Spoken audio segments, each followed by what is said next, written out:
Bonsoir à tous et bienvenue à l'appart. Les nouvelles technologies sont partout, même dans l'art.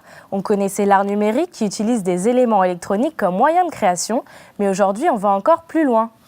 Au programme ce soir, direction le centre de Paris et la prison de la Conciergerie. À quoi ressemblait-elle au XIVe siècle? Une start-up française a développé une application qui permet de remonter le temps grâce à la réalité augmentée. Quant à votre musicien préféré, il n'aura peut-être bientôt plus rien d'humain. Des chercheurs français apprennent la musique à des ordinateurs. Ça sonne, on se retrouve juste après le générique.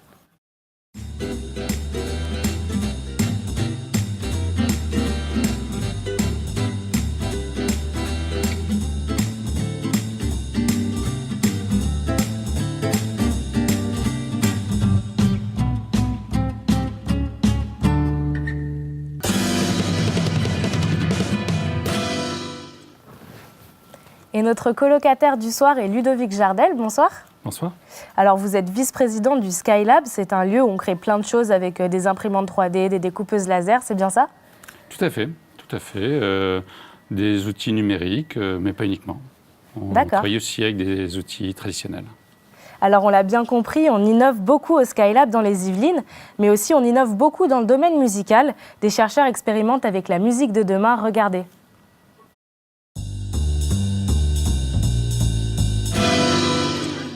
Aujourd'hui, certaines IA arrivent à jouer de la musique de manière autonome. D'ailleurs, l'album Hello World, sorti l'année dernière, se présentait comme le premier disque entièrement composé à l'intelligence artificielle. Nous sommes allés à la rencontre des chercheurs de l'IRCAM pour en savoir plus. Mais alors, comment une machine est capable de composer de la musique? Une intelligence artificielle, ça ne crée pas par elle-même de la musique, c'est un système d'apprentissage automatique. Ça veut dire qu'en fait, quasiment toutes les intelligences artificielles sont basées sur la découverte de corrélations. C'est-à-dire qu'on va lui donner énormément de bases, de matériaux musicaux. Et en fait, elle va écouter. En s'entraînant sur plusieurs styles de musique, l'intelligence artificielle apprendrait donc à composer des morceaux dans le même genre. Et qu'est-ce que ça donne en vrai? En gros, l'idée de cet opéra, c'était de faire un reboot de Frankenstein, où en fait, au début de l'opéra, on entend... quand il n'a pas encore appris, donc comme un système probabiliste, ça commence à faire n'importe quoi, ça fait du bruit blanc.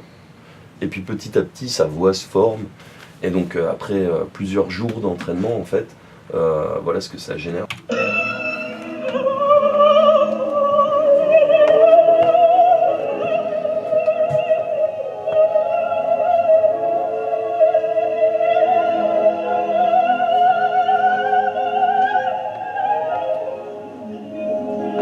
Ça reste des outils, c'est des outils mathématiques, ils se basent sur des corrélations. Et au final, on cherche à faire en sorte justement ce qu'on veut, c'est pas remplacer l'humain, ça n'a jamais été le but, ça n'a d'ailleurs aucun intérêt, même en musique générative. Nous, ce qu'on cherche, c'est faire des outils qui permettent d'aller plus loin dans la créativité. Booster la créativité, voilà la réelle intention des chercheurs de l'IRCAM en ce qui concerne l'intelligence artificielle. Donc on travaille aussi à essayer de faire des systèmes qui sont capables vraiment de devenir des instruments de musique, et notamment en termes d'instruments de musique, la voix chantée. Donc par exemple là on a fait un travail où on essayait de faire un système qui était capable d'apprendre au fur et à mesure d'une pièce. Ils vont même plus loin en inventant un système capable d'improviser en direct avec un musicien réel.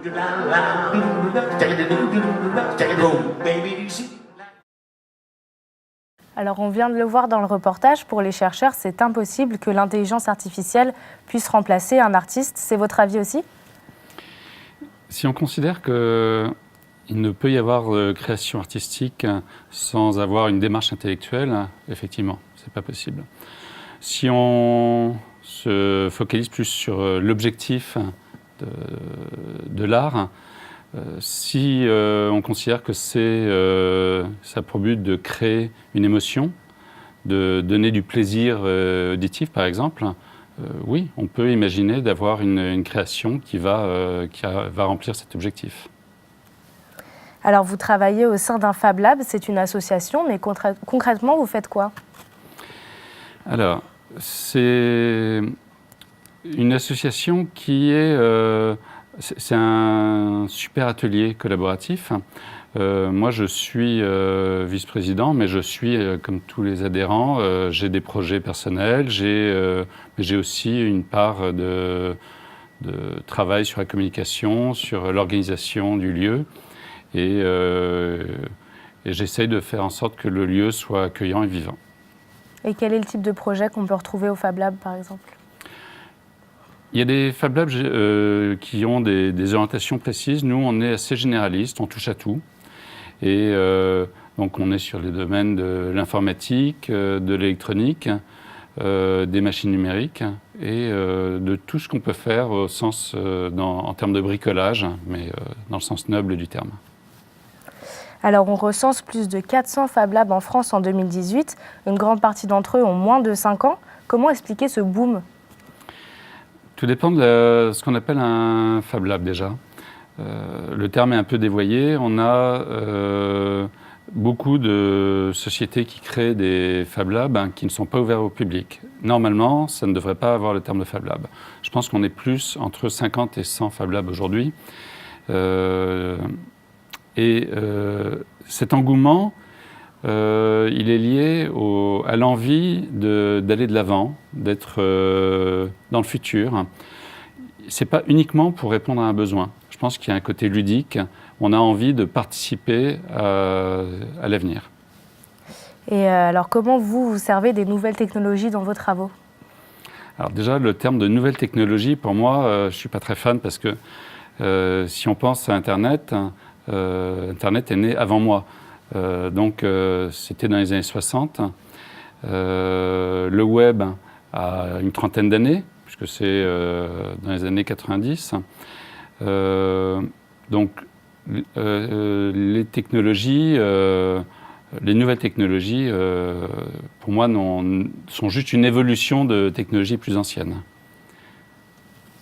Eh bien, vous en parliez des nouvelles technologies. On va maintenant à Paris avec l'entreprise Histovery qui a recréé la prison de la Conciergerie, une nouvelle manière de visiter des monuments historiques. Voir la prison de la Conciergerie, c'est bien. La voir meublée comme à la Révolution, c'est encore mieux. Un nouveau genre de tablette tactile en réalité augmentée s'invite dans les monuments et musées. Elles permettent, grâce aux technologies digitales et à la documentation historique, de vivre un réel retour dans le passé. Pour reconstruire ce voyage dans le temps, il va falloir déterminer exactement comment était le passé du lieu. Donc on ne le fait pas seul. Nous, c'est à notre charge d'aller retrouver toutes les données historiques et scientifiques, mais ensuite on va les faire valider par un comité scientifique qui est composé d'experts du sujet. Et ce comité scientifique, il est souvent composé du conservateur en chef du site, par exemple, mais aussi de personnes qui ont écrit pendant des années sur le sujet. Et pour la première fois, on va leur proposer de mettre en image ce sur quoi ils ont écrit pendant des années. On a une réunion avec le comité scientifique, on n'arrive jamais les mains vides et toujours on prépare ce qu'on apporte. Donc de la documentation, beaucoup d'images, parce que notre boulot c'est essentiellement de l'image. Et donc on va faire beaucoup de recherches pour documenter nos reconstitutions. Une fois que les immersives, donc une fois que les reconstitutions historiques sont faites par les graphistes, tout ce que nous on a appris en faisant nos recherches historiques, on va le mettre en mots. On va essayer d'écrire ça synthétiquement sous forme de petites anecdotes qui vont apparaître dans l'application. Les gens pourront cliquer sur les objets, cliquer sur les salles et avoir plus d'informations. Un moyen de révolutionner nos visites des monuments historiques. En pointant la tablette dans une direction, elle restitue les lieux en 360 degrés dans leur état d'époque, permettant ainsi de révéler des endroits détruits comme par exemple la cellule de Marie-Antoinette durant la Révolution. J'utilise un logiciel pour recréer de manière synthétique tous les objets qui vont se trouver dans la scène et faire ma mise en scène. Et à la fin, j'ai un rendu qui ressemble donc à ceci, où l'ordinateur a calculé la lumière dans la scène qui interagit avec tous les objets. Et ces images, je vais les remontrer à Véronique et Marine, qui après pourront discuter avec le comité scientifique pour les corriger ou ajouter des choses, enlever des choses pour que ce soit vraiment aussi fidèle à l'historique que possible. Assez récemment, on a aussi fait une nouvelle méthode, c'est qu'on a scanné, avec, en prenant des dizaines, des centaines de photos, certains objets ou surtout des personnes pour pouvoir les intégrer à l'application. Donc on a fait un petit studio à côté, dans la salle de réunion, où on prenait 400 photos d'un visage et en fait on le recréait en 3D pour pouvoir l'intégrer dans l'appli. Et on s'est rendu compte qu'en intégrant des personnages, ça rajoutait plus de vie aux reconstitutions.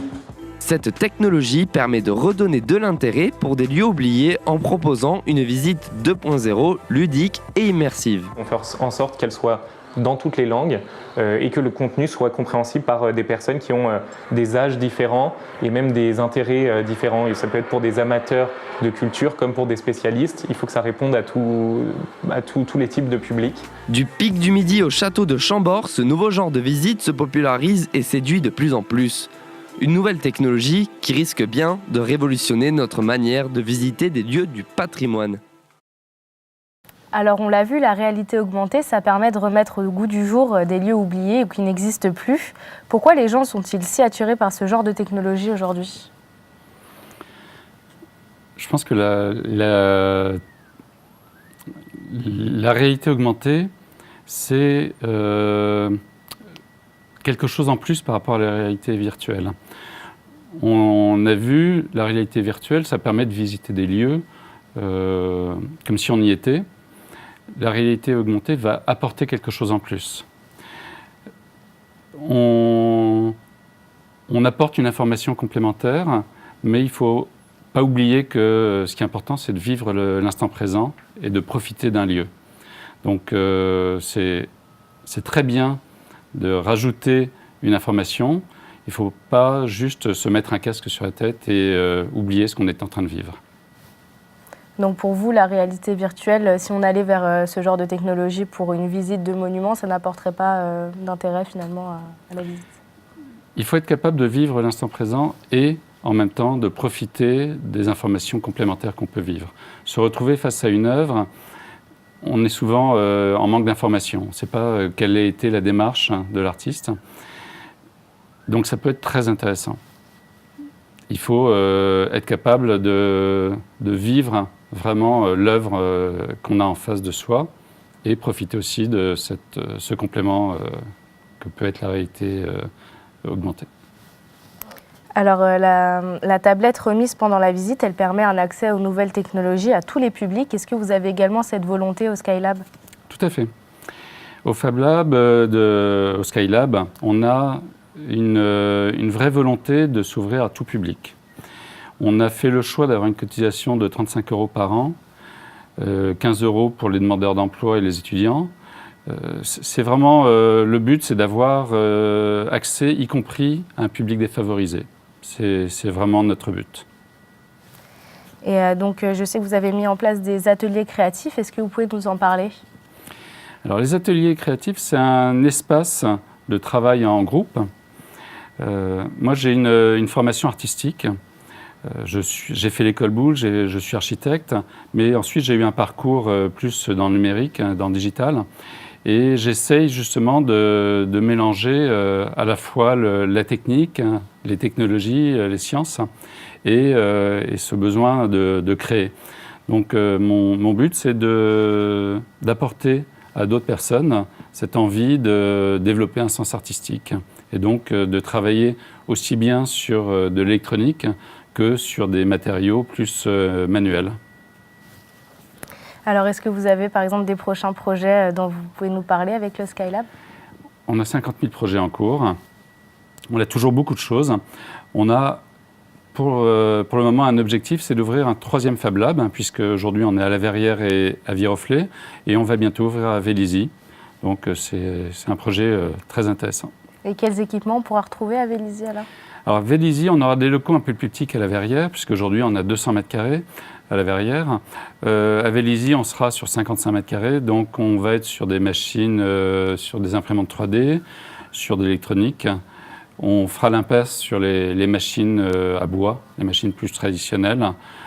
Et encore, bon, selon ce qu'on veut faire, peut-être qu'on en aura un petit peu. Eh ben, merci beaucoup Ludovic Jardel d'avoir été notre colocataire d'un soir. C'est déjà la fin et il est temps de nous quitter. Merci à vous d'avoir partagé ce moment et rendez-vous la semaine prochaine pour une nouvelle soirée à l'appart.